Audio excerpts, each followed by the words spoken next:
Welcome back to the show. This is an unscripted episode. I have no notes. I think we're just going to call it like things people don't talk about, things that I wish weren't taboo, things that I wish more people talked about on the internet because it would be such an expander for me. Yeah, I think we're going to call it something like that. So we are the first of the month. It's July. It's a new quarter. So it's a new month, it's a new quarter. And for me, I entered a new trimester about a week ago. I'm 29 weeks pregnant right now, which is crazy, which means that in this trimester, in this quarter, um, we'll have a little nugget joining us Earthside, which is just wild. And what I want to do, I want this episode to just be an open and raw conversation because this entire journey for me of, yes, pregnancy and becoming a mother while simultaneously running my business has been just an interesting journey. Um, I don't know if it's I don't know if what I'm about to say is true, but for me, it's my truth. And that is throughout my 30s, I'm 40 now. So throughout my 30s, I didn't really see a lot of evidence of women doing both at the same time. So I think there's a couple things that came into play here. Number one, I think I've been on Instagram for 9 years. So when I was 30, I wasn't even on it. So I think that that's a thing. I think what people have shared on social media has evolved. I think people are sharing more. I think certain topics are less taboo. I mean, we're talking about a decade now. I also think that maybe there's also an element of like my RAS, my reticular activating system, which is like, you buy a silver Honda Civic and then everyone on the road's driving a silver Honda Civic and you're like, wait a minute, did I start a trend? And it's like, no, no, no, that's your RAS in your brain is your reticular activating system and it's firing like things. It's firing similar. It's looking for similarity. So I don't know if now I'm just seeing more of it, or maybe people really are talking about it more. But in my 30s, I saw a lot of women build their business first and then have babies later. And I saw a lot of women have babies first and then work on their business later. But it was really difficult for me to find expanders and mentors that were doing the same at the same time. They were doing both at the same time, right? And I want to be that. I want to be that expander. I'm on a mission to show other men and women what's possible and to talk about taboo things and break the status quo. And so, that's what we're doing here. I have no idea where the conversation is going to go. But I actually want to start with just some things that I've been going through the past 6 months that I haven't talked about yet. It was a choice. Mike and I waited until I was about 24 weeks before we announced it. And that's really just a choice. We debated even keeping it a secret the entire time and just like surprise hard launching in September, like we had a baby. But I found it to be a little bit difficult just because I am so present on social media. I've been speaking at some events. Other people are taking videos of me and posting them, and I'm very clearly pregnant. And then also just selfishly, like I wanted to be able to bring it to the forefront, to have the conversation, to talk about the taboo things, quite frankly, to ask what the heck bassinet should I buy? And do I really need that fancy schmancy stroller? And, what's the best fill in the blank thing that I need to purchase? Because it's just really overwhelming. There's so much to buy. And just to connect. And again, I really wanted to share because when I think about my journey, that is the thing that I wish I saw more of was people sharing. And so, of course, I wanted to share, and also with our two different losses that we had had, sharing too soon for me, there was just a feeling of too soon, and it wasn't a specific week that we had to get to. Society kind of says 12 weeks, you're like good to go. 18 to 20 weeks, you're like definitely more secure in the pregnancy. Obviously, things can happen all along the way. But I got to 20 and was like, I don't want to share yet. And then we got to 21. I was like, I still don't feel ready. 22 wasn't ready. So anyway, we shared around 24 weeks. And now I'm, like I said, 29. And we are actively on like mission maternity leave. We are actively in prep for what we're going to be doing with the business and what that looks like. And for me to take space and time, because I still very much am the business, right? Like we have so many systems and structures in place. We have so many team members. It's really incredible what we've built. We've got passive income. We have like different things happening. But at the end of the day, I'm still the face of the brand. I'm the content creator. I'm the podcast host. I'm the one who people are interviewing. I'm the coach in the programs. So it is interesting to step into a season of what will it look like to pull me out of the business, and how long can I stay out of the business, and how long am I going to want to be out of the business, and giving myself enough space in the future months to be able to make snap decisions if I actually do want to come back, or I'm bored, or I don't know what it'll look like. I don't. But one of the things that I wanted to talk about was more on like the pregnancy side of things. Certainly if this is not an episode you want to tune in for, that's totally cool. I get it. But I just want to be open and transparent. Like I said, So I've had a couple conversations behind the scenes over the past few months with some girlfriends of mine who have struggled with different things, whether that was eating disorders before they got pregnant, body image issues, loss, infertility, just general hardships of pregnancy that people don't talk about. And it was always the same conversation would happen. It would be like, why don't people talk about this? Why doesn't anybody talk about this? I don't understand. Like, there's a lot that goes on and there are a lot of changes. And so hopefully this episode, maybe if you're thinking about it, maybe if you're on your journey, you're wondering how you're going to do it in the next couple of years, maybe this episode could just be I don't know, something for you, a little bit of guidance, a little bit of insight. But truth be told, I struggled, I still do, with the fact that I've had two different losses. And so there is like an underlying constant fear that's there. And I don't know that that goes away, where it's like, oh my gosh, is everything okay? What if something happens? What if I wake up tomorrow and it's different? Even sharing about it, right? It's like, oh my gosh, we're due in September, but like, hopefully everything goes well, right? And from what I've heard from all of my parent friends is that that worry never goes away. So that's not something that disappears in like a particular trimester or even when they're born. It's just, it continues. And according to my, 76-year-old parents, the worry is still here. And I'm 40 and my brother's 45 and they still worry, right? So I think I just signed myself up for like a lifelong worry, which I'll manage in my own way. But one of the things with loss, and I apologize if this is triggering or too much information, but there is still, even 6 months later, like every time I go to the bathroom, I look down and it's like, oh, good, okay, right? Like you're like, okay, that it's clean, everything's good. It's so interesting to go through that because no one talks about that. The body change too for me was really difficult for a couple weeks. It was probably weeks like 15 to 19 when I wasn't really fitting into my clothing comfortably, but I was not visibly pregnant. I didn't have like a clear bump. It wasn't obvious. And it had nothing to do with what other people perceived. Like I wasn't worried, oh my gosh, what if people think I gained weight or I look fat or anything like that. It was my own thing where putting on clothing that didn't fit, especially for someone who fashion is such a huge part of my identity. It's such a huge part of my love. It's like, it's just a hobby of mine. I love fashion. I always have. Clothing is such a self-expression for me. And to all of a sudden, like my whole closet just doesn't really fit or doesn't really look appropriate.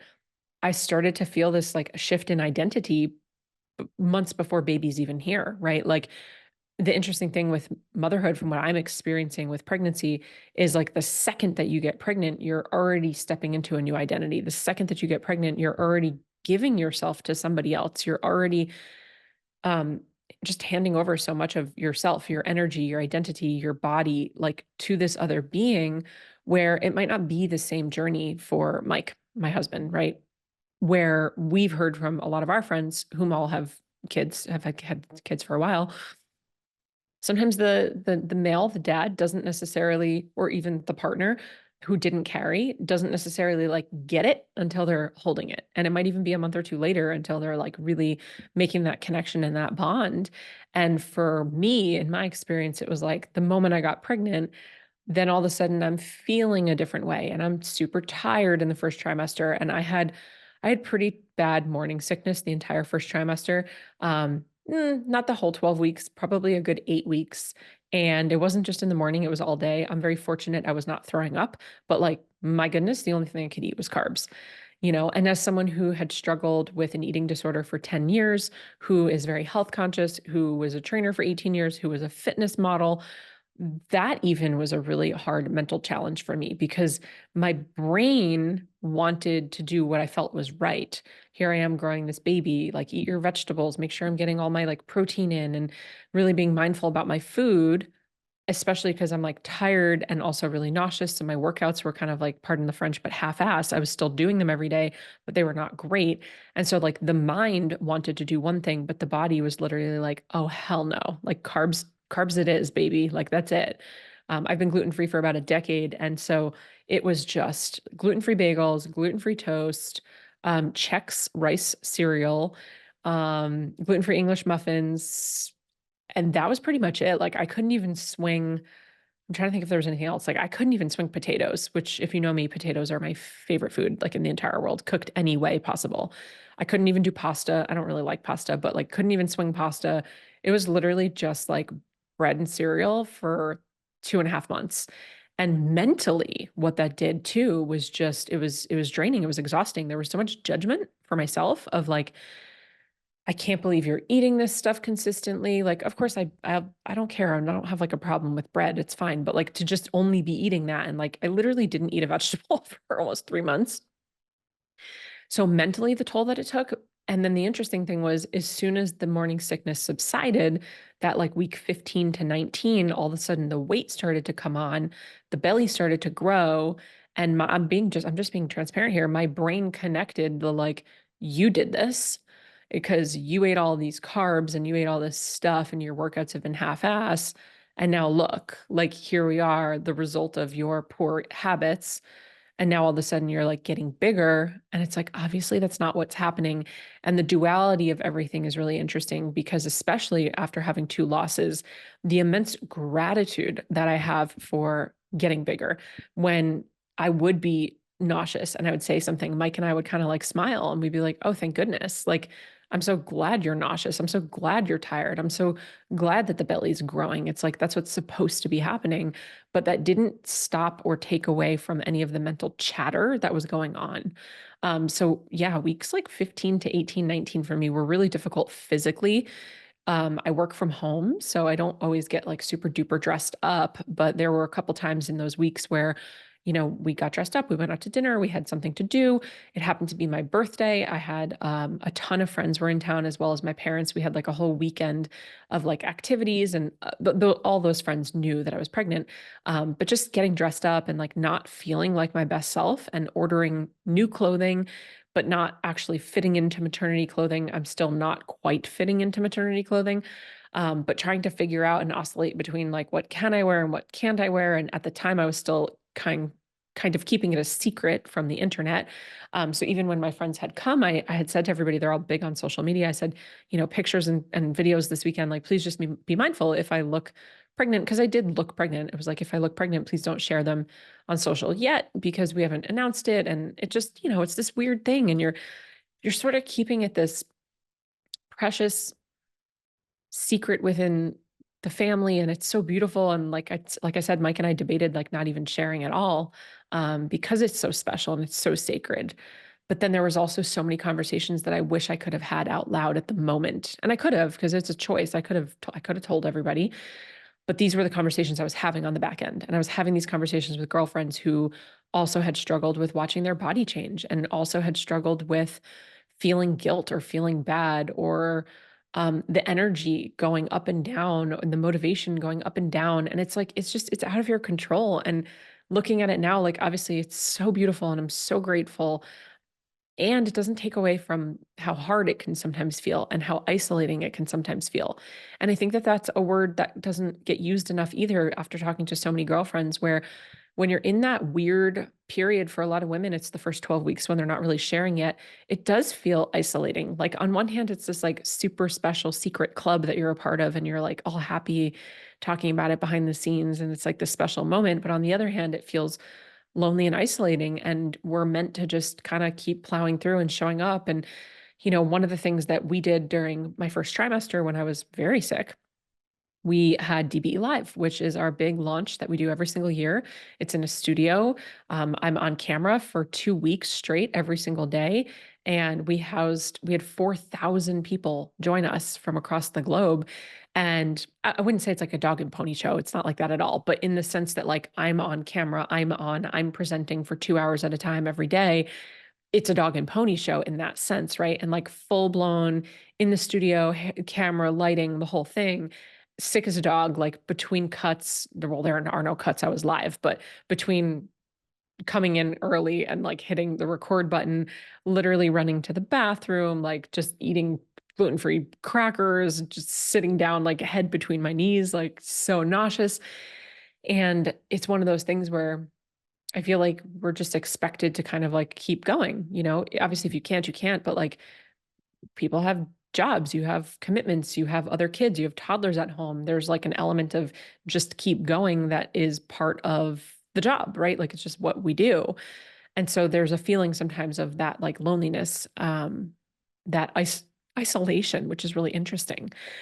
And then now being in the season where we were a little bit slower to get started on like purchasing things for the baby, figuring out the nursery, like we're not having a baby shower.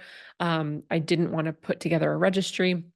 We ultimately did end up doing a small registry because we had a lot of family members that were like, look, we're going to buy you gifts. We would rather buy you something that you want. And then, my mom and dad are like, oh, so and so, that like, family friend that's like a quote unquote uncle or aunt, like they want to buy you something. And so, can you put one together? So we did. We put together a little registry, but we're not doing a shower or anything like that. Actually, while I'm recording this, we have contractors here right now doing a little bit of work on the room that we're turning into the nursery, which is really exciting. But that's all been really interesting and a bit overwhelming too, as a first time mom. And so many of my friends who have kids, again, I'm 40. So most of our friends who have kids have 11, 10, 8-year olds, like they're done. They're very much done. Their kids are much, much older.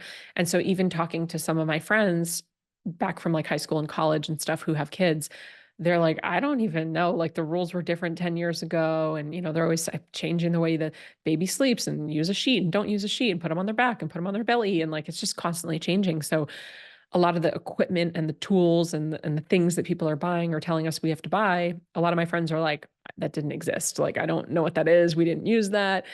And then of course my mom's like, gosh, back in the Jurassic times when I had you 40 years ago, like we didn't have any of this stuff. Like you kind of question, you're like, what do I need? What's going to help me make my life easier? What's going to, it's just a lot. It's just a lot. And so it's been really interesting. The really funny thing is Mike and I obviously are expecting baby. And then our other two team members, we have 4 on our executive leadership team. The other 2 gals both are planning weddings right now, as well as bachelorette parties and bridal showers. They're both getting married, one this year and one next year. And so all of us are working on these like big planning things while simultaneously trying to run the business as always and set the business up. So I'm happy to do another full episode on sort of like how we're setting the business up, but we are in sort of mission maternity leave right now. And we have been since, I mean, we started talking about it obviously when I got pregnant, but really like May, June, we really started to lock in on what is it going to look like? What am I intending to do? Even with the birth, I stopped using the word plan because I don't think you can plan. I don't think there is a birth plan. I think there's a birth preference and then there's a surrender that has to happen, right? Because just anything can go down, anything can happen. And so that plan, especially as a planner, a type A recovering perfectionist, control freak type of gal, Enneagram 3 projector, if a plan doesn't go to plan, it can leave you really disappointed. And I think that's anybody, right? So we have like a business preference and there's like a preferred route that we're going to take with me taking time off. And what does that look like?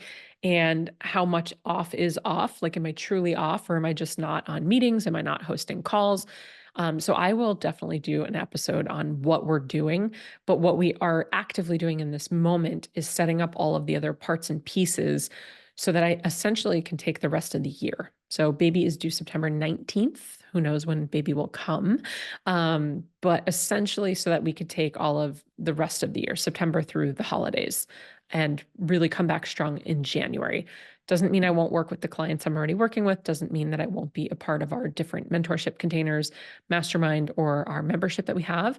But in terms of like recording podcasts or being a guest on podcast or writing the emails that I write for every single month, that type of stuff, we are essentially batching it now to have it ready to go later. So what's interesting is it's the beginning of July and the work that I'm doing currently is like the emails that I wrote last week are for the end of August and September. So I'm a couple months ahead of everything. So each week I'm working on emails for like months ahead. I'm working on podcasts for months ahead. I'm working on different projects and branding for master classes we're going to be hosting when I do come back. Because again, I'm going to be like half back.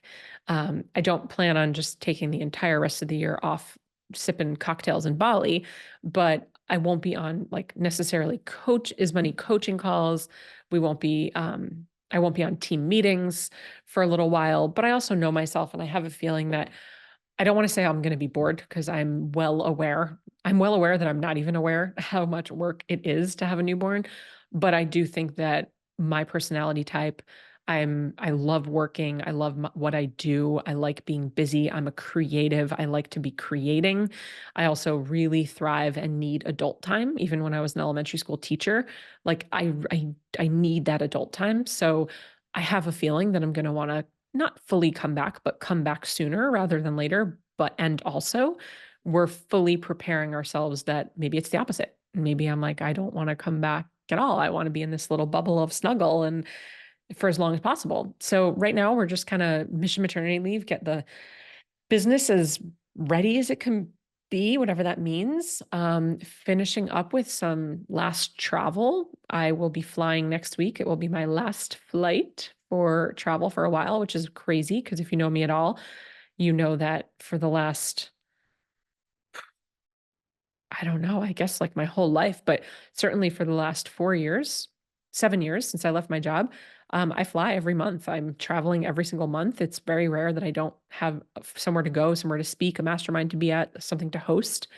So, yeah, this coming week is going to be my last travel.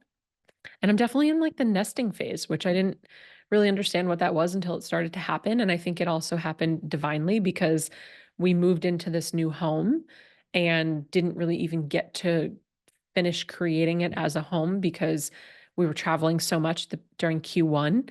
I literally spent the entire month of January, the week after we moved here, back in Scottsdale. I was out in Scottsdale for an entire month after we moved here. Lots of travel in February and March. We had our launch. We did all those things. We had team fly in. And then it wasn't really until April that we started to like really get our land legs here and get settled. And at that point, friends came for my 40th and I'm very pregnant then. And it's like, okay, now here we are.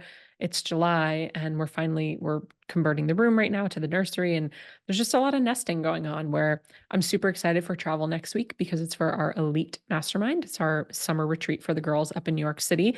Can't wait to see them. Can't wait to surprise them with so many fun things. You should definitely follow along on Instagram, watch our stories. We're going to be doing some pretty epic stuff in New York.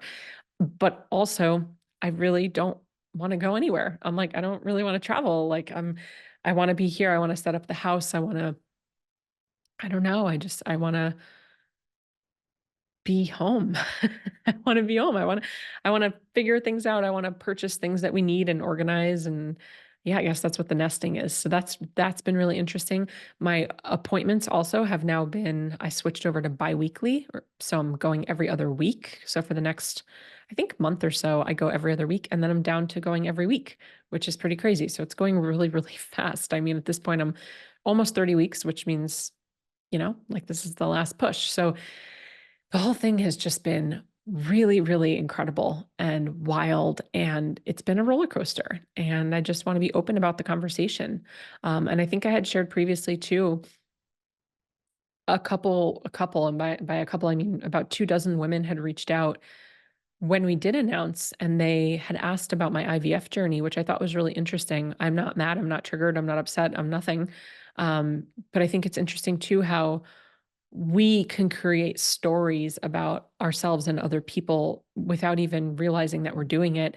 And I think that there were a lot of assumptions because there was a lot of space between my first pregnancy in September of 2022, this one, which obviously is now 2024, and the fact that I'm 40. I think that there was a lot of assumption that we had an IVF journey, which we did not. And there's nothing wrong with them. I mean, some of my best friends have had incredible IVF journeys, and I'm so grateful for that. But that was not our path at all. And I just think it's really interesting. So again, one of the reasons I want to open up the conversation as a whole, just about the pregnancy and the journey and the birth and motherhood and everything, is just so that more people can have these open conversations. It's not to switch my entire platform over to talk about motherhood, but yeah, we did not have a journey like that. It happened naturally. And the timing in between it was a choice. We like intentionally spaced them out, 2022 to 2023 to the pregnancy now. But it is just interesting how people assume things. And again, I'm not mad. I think it's a very valid question. And what a lot of women had said was also your hope for me. Like I've experienced loss and didn't feel like I'd be able to get pregnant again, or I'm 40 and didn't think it was possible. So the sole reason for even bringing the conversation to the table is that, right? It's to be an expander, it's to show others what's possible, it's to be hope, it's to be a reminder that really truly anything is possible, and permission to just do it your way. Permission to do it your way. There's so much pressure. I feel like even just like an unspoken pressure of how things are supposed to look. Even just go back to like high school. I mean, the town that I grew up in, how I grew up, like going to college wasn't an option. I mean, I guess it's technically an option, but like that's just what you do. You graduate high school and you go to college, like a 4-year college. That's just what everybody does. That's what everybody did. That's just what's sort of expected of you, and then you get out and you get married and you have kids, or you work on your career and then you have kids, but you can't do both at the same time. And there's all these stories and these limiting beliefs, and it's taken me a long time to get here, and I'm so grateful for where we're at. And I'm so grateful that I have the tools that I have and the knowledge and the wisdom and the experience that Mike and I have now, being 40 and 41. But yeah, I mean, it's crazy to think what would our life look like had we done this 10 years ago or 6 years ago, 4 years ago? How different would it look? But then also, what would the business look like? I don't know. So there's no regrets with anything. It's the path is the path, and it got us here, and it's amazing and it's exciting. And I'm just excited to take you with me on this new journey, this new month, this new quarter, this new trimester, this new chapter, and a new identity, which I can already feel shifting inside of me. Like I can already feel, I can understand how women say you feel lost after. There's a huge like loss of, you just don't even know who you are and what your purpose is. And I think that's going to be an incredible experience in itself. And I've had a lot of girlfriends in the last year or two have babies, who have businesses, who are the forefront of the business, and they're working through that right now publicly. And I'm so grateful for them talking about it publicly. So I'm anticipating things like that will happen, but I'm also really excited about it because I've never been there and I don't know what it is. And I love uncertainty. And so it's like equally scary, but while also being really exciting. And change is good, change and evolution, right? We're always evolving and growing. And so I'm just really excited to take you with me on this new evolution, whatever it turns into. And I'm so grateful for you. And I hope this wasn't just an episode of rambling for you, because I don't know, it was therapeutic for me. But wherever you are in your journey, whether you are on the parent journey or not, business journey or not, I love and appreciate you. I see you, and I'm excited to continue to evolve alongside you. So let's do it. Let's evolve together. Cheers to our evolution. Thank you so much for tuning in. If you loved this episode, I invite you to be a part of our ripple effect and share it with a friend. And please, if you feel called, take 30 seconds to leave a 5-star review, and I'll be forever grateful. Until next time, cheers to your evolution.